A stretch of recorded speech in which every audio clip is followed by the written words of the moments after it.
Hey, if you enjoy our videos, we certainly would appreciate a thumbs up right here. Thank you so much for joining us. Well, welcome back to the channel. I'm Kevin, and this is Tractors and Life. I think this is going to be an interesting video.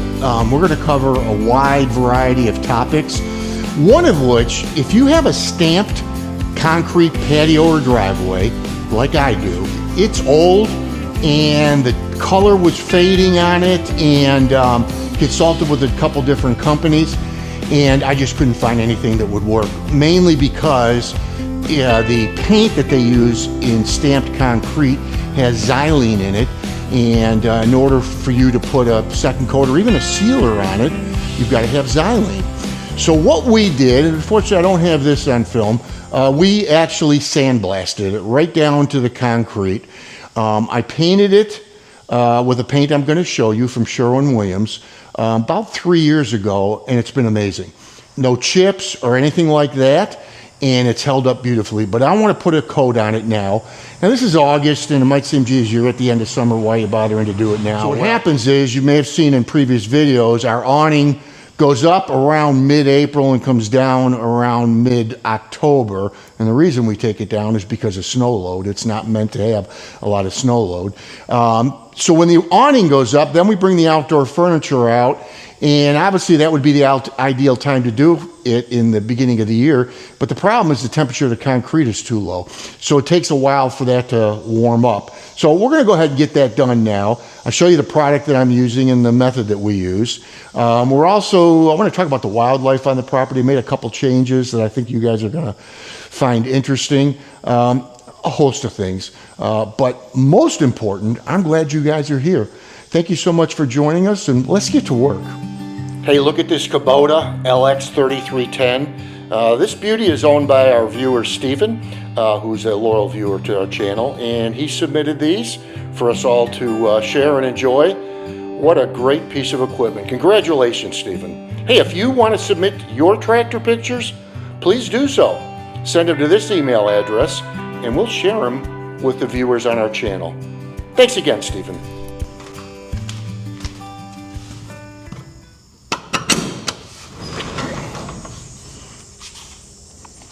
So I want to show you guys something. We love critters. We really do. We love the wildlife that we're blessed to have along here. You see here, this is a bluebird house. Bluebirds are the state bird of New York State. So in addition to the bluebird house, we've got a finch feeder here, a hummingbird feeder, and Tess keeps this filled and pretty clean. The birds, especially in this drought we're going through, really are looking for a place to get a drink. And then lastly, this feeder here, which we put just basically wild bird seed in, and they seem to like it. So you'd seen me talking about the trail cam that we have, and I moved it to a different location, and I'm anxious to see what kind of results we have. So let me show you where I put the trail cam. I think we're going to get a little bit more activity from the deer. This is the birch tree, and I've got the trail cam right there. The deer are loving this crabapple tree, and often you see them get up on their haunches to try to reach some of the fruit. Yeah, we're blessed with an awful lot of wildlife here. As we've talked about too, this is a rabbit year, and you know, one of the things that we do is these beans, kind of long and sitting out here protruding through the garden. And one of the reasons for that is, again, being a rabbit year, we're seeing an awful lot of little young rabbits around, and you know, they're looking for food. So yeah, the odd thing is they don't seem to be interested in the tomatoes very much, but they do like the beans. Take a look at this. Captured this the other night when it was still mounted up over here close to the house. This is something like a Disney movie or something.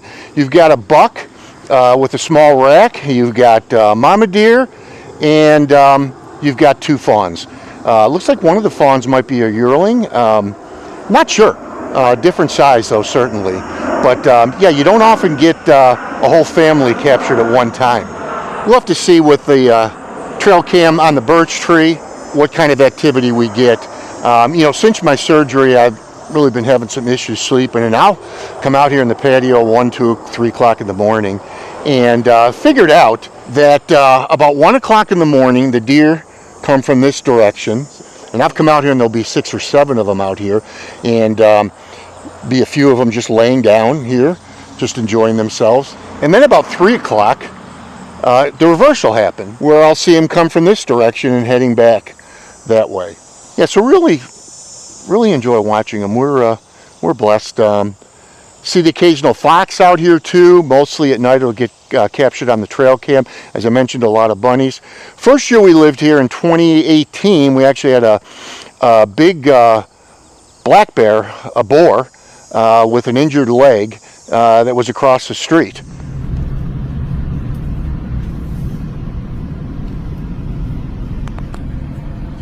But it's not like we see bear all the time. But we just really love and appreciate the blessing of having an awful lot of really cool wildlife out here.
Yeah, so all I was doing there was just cutting the areas that I've been irrigating, which is probably about 35% of the property or so. It's working. The green's starting to come back. Weather is supposed to break in another few days, get into some cooler weather, and then I'm going to get some fertilizer on the whole lawn. Had 2 inches of rain yesterday, which was awesome, and boy did we need it. So if you watched our channel for any length of time, you've seen me fall in love with the soap cannon. All right, so this is the soap cannon that you've seen, and it just does an absolutely phenomenal job. You're about to see it in a few minutes here. I've got some stuff to pressure wash. But this is new. Again, I'll put a link in the description. What I did not like about the soap cannon is anytime I would want to put soap on, I would have to add the soap cannon onto the edge of the pressure washer. But now I can go from soap to regular pressure wash back to soap by just using this. So this, if I'm looking at it correctly, would be the soap on, this would be soap off. And then here in this end, you can put your normal pressure washer nozzles on, depending on how much pressure you want. And again, it's just easier. About the only reason you'd ever have to take the cannon off, and that would be just the bowl itself, would be to add soap. But very often I'll soap down the machine, then I'll go to pressure wash it, and then on something really dirty like maybe the tires or the bucket or something, I'll want to put a little more soap on, but that's a pain in the neck. Now I can simply flip that switch. So let's put it in action right now. I've not used it before. This is all theoretical right now. Let's see how this works. All right, so what we're going to be using is, it's actually a Sherwin-Williams product. It's called Color Top, and it's a water-based paint. The color is olive wood. So obviously it's the same paint that I used 3 years ago. It's held up tremendously well. Mainly because it's not just a paint, it's a stain, it's a concrete stain. And so we're going to redo it, going to be pressure washing the patio. We've got some cracks in it, all concrete cracks. I'm going to be fixing that first and then be putting a new top coat on it. And yeah, I just love this product. It just holds up unbelievably well. All right, so this is what I'm going to be using. It's called Home Armor. I just got it from Lowe's, and I'm going to be mixing it a little stronger than recommended. I want to do a really good clean on the patio. So I'm going to use the soap cannon. And again, the nice thing is, because of this new attachment, is I can go from soap to fresh water, soap to fresh water, simply by moving this up and down. So I'm assuming down is going to give me soap, so that's where we'll start off.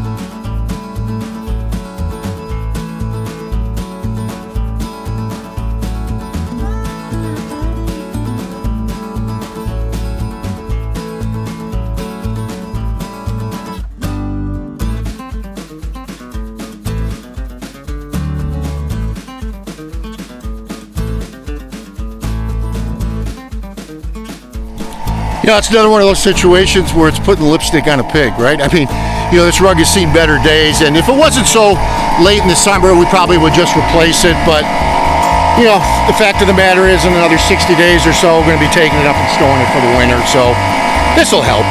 All right, so I got it all patched, you know, the bigger cracks, and we'll give it 24 hours and paint in the morning. All right, so it's the next day, and it's like our concrete patching is all dry and set up. So gonna blow the patio off and get this painting done.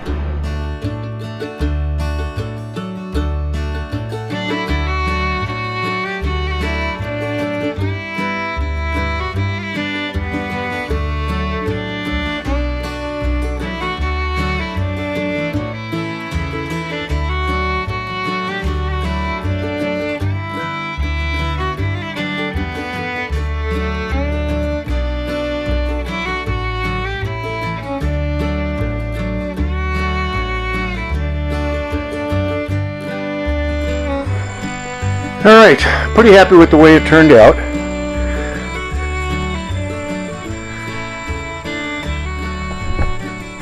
And, you know, honestly, I mean, in going through this, I did not find one chip, couple scrapes from the bottom of chairs, but, you know, nothing that you wouldn't expect. And I gotta tell you, now I put 2 coats on the first time I painted it. I put 1 substantial coat this time, so it's 3 coats in total plus, and I used 1 gallon. So I've got a complete full, matter of fact, a little less than a gallon.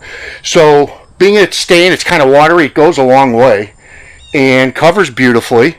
Yeah, I'm glad I did it. Now I just gotta get all the furniture and everything back on here.